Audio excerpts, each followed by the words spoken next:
nga ni Rahu yung presyo ng aking wedding gown mga kamangyan na sa sobrang daming naglalabasan na presyo ay pwede ka na talaga makapagpatayo ng mansyon. Ay for the go! Let's go! So ayun na nga niyo mga kamangyan, isa nga niyo pala sa pinaka-pinaghandaan namin diyan na yung aking wedding gown. Kasi syempre yan talaga yung inaabangan ng lahat. Ala, sobrang arte. Bali, pinagawa ko nga niyo pala yung aking wedding gown mga kamangyan sa Mark Brides Manila. And kahit dati pa nung hindi pa nag-propose sa akin si Kuya Julius nyo, inasabi ko na talaga na once na ikasal ako, gusto ko sa kanila ako magpagawa ng gown kasi sobrang gaganda talaga ng mga gawa nila. Kasi nga niyo, pag nakita niyo yung mga gawa nila, modern na, ang gaganda ng design, sobrang unique na kahit sinong bride matutuwa talaga. Siguro mga June, July, ayan, nagsimula na sila na mag-sketch kasi parang nakita nila ako sa isang kasal. Tapos yung outfit ko nun off shoulder na fit sa akin. Tapos mas nakita talaga yung shape ng katawan, nagmukha akong matangkad. So yun yung inspo nung wedding gown. Tapos mga August last year, sinimulan na kami na sukatan. And grabe mga kamangyan, hindi pala basta-basta inagawa ang wedding gown. Yung akala ninyo 1 month, okay na yan, tapos na hindi. So mga August 2025 yan, sinukatan na ako. Tapos hindi pa yun yung final kasi parang kada magasukat ako, nagaiba yung size ko. Napayat na ng napayat. Salamat! Ang una mga kamangyan, sabi ko, parang gusto ko rin ng bonggang-bonggang gown. Kaso nga nilang, baka hindi siya bumagay sa akin, tapos baka mahirapan ako sa loob ng church. And baka magmukha akong gasagala kapag ganun, magmukha akong maliit. Kasi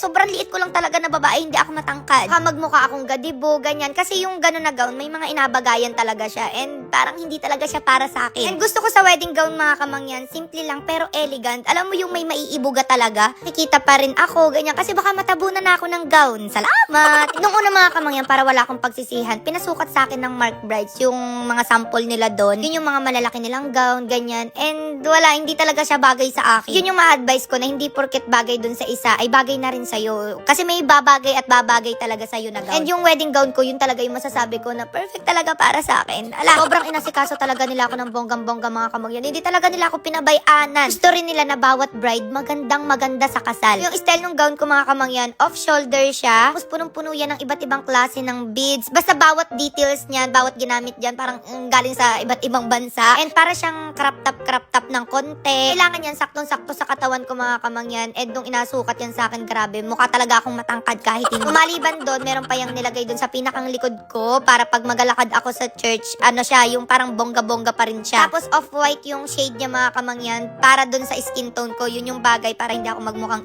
maitim. Kaya mapapansin ninyo nung mismong kasal namin, grabe yung glow. Wow, glow. So parang kumbaga yung mga color analysis, ganyan. Kasi di ka may mga kulay na iitim ka talaga, may mga kulay na puputi ka. So alam nila yun. Dami nag-effort para lang matapos tong gown na to mga kamangyan. Kaya ito talaga yung pinakamagandang gown na nasuot ko sa buong buhay ko. Kasi ginawa to para sa akin talaga. Bawat detalye dyan, pinag-isipan. And grabe, gandang-ganda rin talaga ako sa sarili ko nung kasal mga kamangyan. Dahil dyan sa wedding gown na yan. Maliban pa dyan mga kamangyan, yung aking pinakang robe, kakaiba din and gawa din yun ng Mark Brides. Ibang style siya, para siyang gown, para siyang dress. And ang bilis lang nila yan ginawa, parang sa loob lang siguro ng 1 month or ilang weeks. So kailangan paghandaan nyo rin yung asuotin nyo sa wedding prep mga kamangyan kasi dyan isushoot yung mga video, mga picture, ganyan, and agamitin yan sa inyong same day edit. And ang isa pa mga kamangyan, yung sa aming little bride, sa kanila din namin pinagawa para talagang alam nila na babagay yung bride and yung little bride sa isa't isa. Sinukatan nila yung aming little bride, hindi din nila pinabayanan, and grabe, sobrang ganda ng result.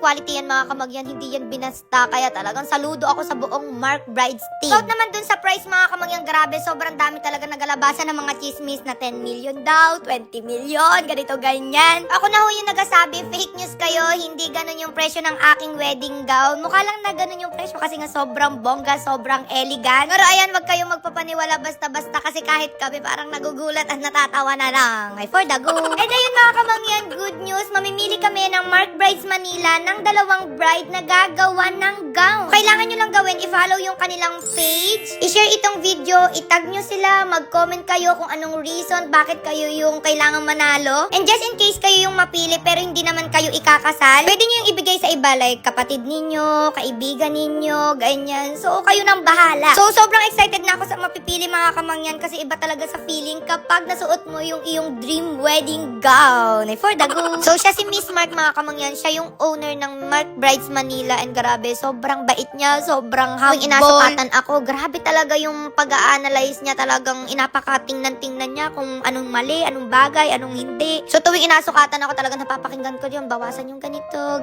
ganyan. And the way siya makipag-usap sa mga angels nila, sa mga staff nila, sobrang sobrang bait, sobrang professional. Si Miss Cho din, na talagang nakausap namin mula umpisa hanggang dulo, na kahit hindi na about sa wedding gown, talagang tinulungan niya ako. Sa mga problema ko, lagi ko natanong, meron po ba kayong kilalang ganito, ganyan. Talagang one call away siya to the rescue. Reply agad siya. So, super thank you, Miss Cho. Alam mo naman yan, sobrang mahal na mahal na mahal kita. And ayan, syempre, kasabay ng wedding gown, mga kamangyan, kailangan maganda din ang inyong wedding shoes. Si Miss Cho ang nag-suggest nito, mga kamangyan, na pumunta daw kami kay Miss Doreen Odvina. So, kilala siya na syupato. Kahit daw mga artista, mga politiko, mga mayayaman, dun daw nagpupunta. So, pagpunta namin dun, mga kamangyan, grabe, talaga naman bumungad sa amin ang kagagandang design ng mga sandals, mga sapatos na panlalaki, ganyan. And nung una, inaisip ko na bakit kaya ganun yung price? Ano kayang ginamit dito? Kasi sa tunay, mga kamangyan, hindi man biro yung presyo dito. And nung nagsimula na ako ng magsukat, mga kamangyan, ayun, dun ko na naget. Kasi kahit matataas yung takong, nalalakad ko na siya na parang normal na tsinelas lang, ganyan. Nakakala ko ang kaya lang maglakad yan yung mga nalaban sa mga pageant, ganyan. Pero hindi, quality pala siya, and komportable siya sa paa na ilakad-lakad. And kahit yung aking asawa, wow asawa, so dyan na rin siya bumili, mga kamangyan, and ang gaganda, sobrang elegant nung design. And proven and tested, mga kamangyan, yung inasabi nila na